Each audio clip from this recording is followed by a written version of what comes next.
Alright, we're up to episode 6 already of Samurai Jack Season 5. It looks like there's only going to be 10 episodes of this season, which kind of makes me sad because I would like more of it. So we're over the halfway point, and what a wacky episode this was. I kind of divided into two different stories. There's obviously Ashi's kind of personal character arc story going on, and then there's randomly Scaramouche, who is just a head hopping around trying to find a way to call Aku and tell him that Jack doesn't have his sword. And it's kind of strange because was his head just laying there since episode 1? I guess it was. Maybe he just needed to be recharged or something like that. But definitely most of the comedy comes from Scaramouche's quest and him trying to find his way to Aku's lair, or at least call him. And there's obviously that hilarious part where he's just trying to get on the boat. And it kind of took a big chunk of the episode with this. It was really fun and it was really funny, but I didn't really feel like it was that relevant to the overarching story, other than adding tension in the minds of the audience, thinking, oh, is he not gonna make it, or is he gonna make it and tell Aku that Jack doesn't have the one weapon that could destroy Aku? But other than that, I didn't feel like Scaramouche's whole story really needed to be that long, although I did enjoy it a lot. It was really funny. It was really fun. It was really wacky, and I still loved it. I just didn't feel like it necessarily fit with, I guess, the overall tone of the episode with Ashi's story. But it was definitely pretty hilarious, him trying to find different ways past the bouncer guy who kept stopping him from getting on the ship because it says no,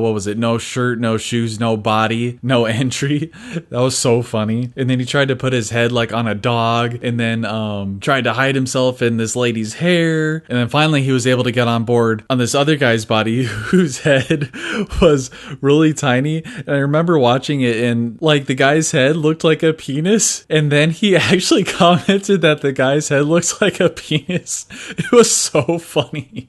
So that was definitely most, if not all, of the humor in this episode, and I'm glad they put it in there to kind of counterbalance Ashi's story, a little bit more serious story. And of course, he ended up not making it to Aku. He tried to call him, and I think it was also funny that Aku like hesitated in taking his collect call and paying for it. So I really like that part of Aku's like character dynamic with, I mean, even with Jack, because he's like such an evil monster, but he still has such like a humor to him when he interacts with basically any character. Like in the last episode with the Scotsman, it was really funny with him and the Scotsman, with the Scotsman just like yelling at him, and then he just stands there and like laser eyes him. But yeah, Scaramouche's story didn't really amount to really anything, because in the end he got thrown off a boat, and so I guess we'll see where that ends up in later episodes if we see him again, which I'm kind of hoping he does. I kind of hope he makes it to Aku, because that'll add like a lot of tension to the whole thing, with Aku like setting out to try to find Jack because he doesn't have a sword. Now he can just like easily wipe him out without worrying about getting hurt. So now we get into the real meat of this episode with obviously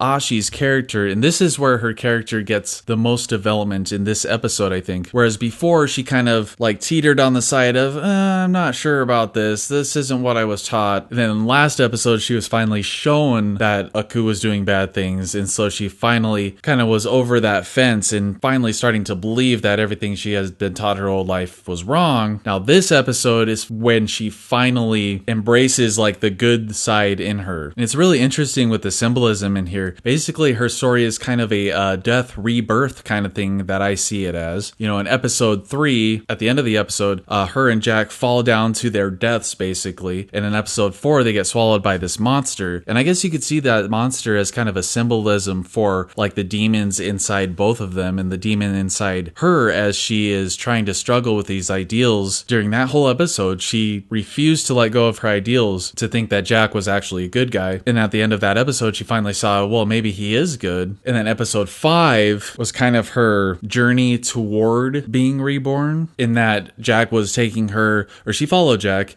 and then he took her and showed her the error of her ways and what Aku has been doing. And Aku is the bad guy, not Jack. And in the end of that episode, she kind of embraced a possible good side to her in saving those little children. Now, this episode was her rebirth, like her emergence into becoming a new person, a good guy. And basically, when she used the rock to kind of strip away her black suit or black skin, whatever you want to call it, and she kind of stripped that persona away and re-emerged out of that water as a new good person who has now embraced her good side and decided that she is going to be good and try to help Jack. So I thought that symbolism is really awesome in the whole death, rebirth kind of stuff. It also reminds me of like a Jedi Sith. Like she was a Sith and now she's like seeing the error of her ways and finally getting pulled out of the dark side by Jack. Now basically at the end of this episode, we see her redemption. And we'll get to that in a second. But during her whole journey, she is running into these people from Jack's past, which I think it was really cool to see, like the Woolies. She's on this airship and she sees the Woolies from, I think it was season 1, and they think she's bad at first, but then she says, no, I'm trying to find Jack to help him. Another interesting thing is that they ask if she is a friend of his, and she doesn't know how to answer that question because she doesn't know if she's friend or foe yet because she hasn't yet stripped away that identity that she's still holding on to, which is symbolized by the black suit that she has. And during this episode, you really see her progression into realizing that this is what she wants, that she wants to change. So she's going along trying to search for Samurai Jack, and she runs into the arrow guys that were the blind archers from before. Now it's kind of weird because I'm not sure if these are the exact same archers that were from the past, because they don't look like they've aged at all unless there's like some special human guys who don't age as fast as regular humans or something like that. But that was really cool, and it was really cool seeing that she's running into these people from Jack's past who he had saved. They're actually telling her, because before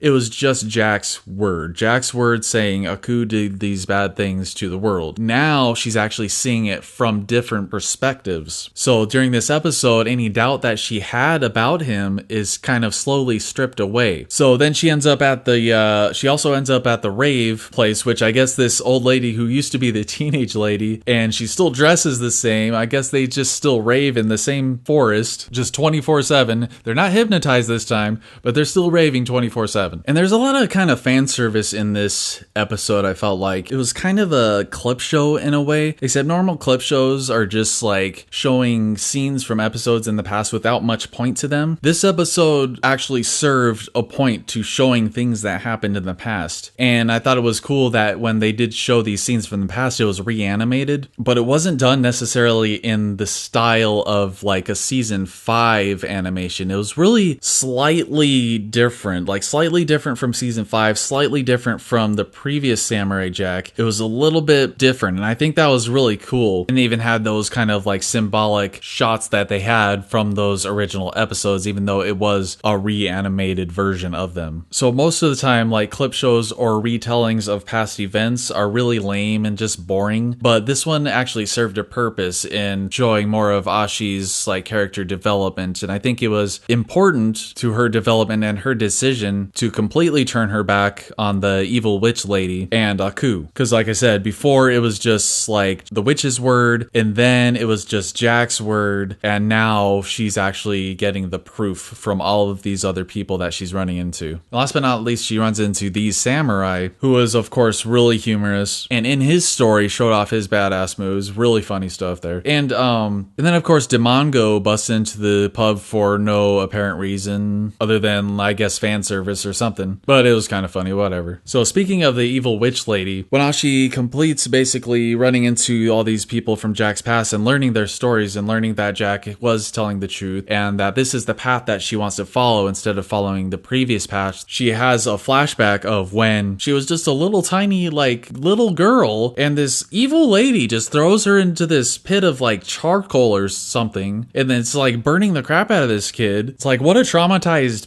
life she's had this whole time. So what she decides to do, instead of jumping into the charcoal, basically, which is what she was doing in the past, being reborn as this daughter of Aku, this evil assassin, now she decides herself to jump into the water to become this person who will kind of be good and follow Jack in fighting against Aku's evil. So she scrapes off all the black suit, she puts on this like leaf outfit, I guess. Now she's gone from this badass evil assassin to this badass good warrior. So now we go on to her redemption. She finally finds Jack, who is kind of just at the lowest low he could possibly be at. So although Jack is still a good person, he basically decides to kill himself. And I guess that samurai spirit on the horse was real. It wasn't just a figment of Samurai Jack's imagination. It was something that brings fallen samurai warriors who have disgraced themselves to go over there and basically kill themselves. But she goes there and tries to stop him, and he's like, no, there's no hope anymore. There's no hope for me. And she is basically like, he tried to show her the good in the world. She is now trying to show him the good that he has done to the world, and that he has not let people down. He has improved the lives of everybody around him, and the children that he tried to save are not dead. And that was a big thing, and that was a big turning point for her character, finally redeeming herself, and finally now she is fully a good guy with no doubts in her mind. And now we can assume that Jack has no doubts in his mind thanks to her. So these characters with their damaged psychology are kind of like helping each other bring themselves up so that they can finally fight back against the evil that has kind of plagued their lives for so long. So I really loved this episode. Even the stuff with Scaramouche, it was really funny, it was really wacky, and it was full of symbolism. The stuff with Ashi was great, the character moments were awesome, and that ending scene was fantastic with Ashi trying to save Jack from killing himself, and that samurai spirit like pushing her into graves and like saying, you stay out of this is a disgraced samurai, he needs to die now, and her finally pulling Jack out of his like depression rut. And when the samurai spirit was about to cut down Ashi, Jack like jumps in the way and blocks the sword. Epic moments there. And now they're gonna go find his sword. Really great stuff. I'm really happy with this season, and it actually makes me wish that certain other shows were as well written. Dragon Ball Super.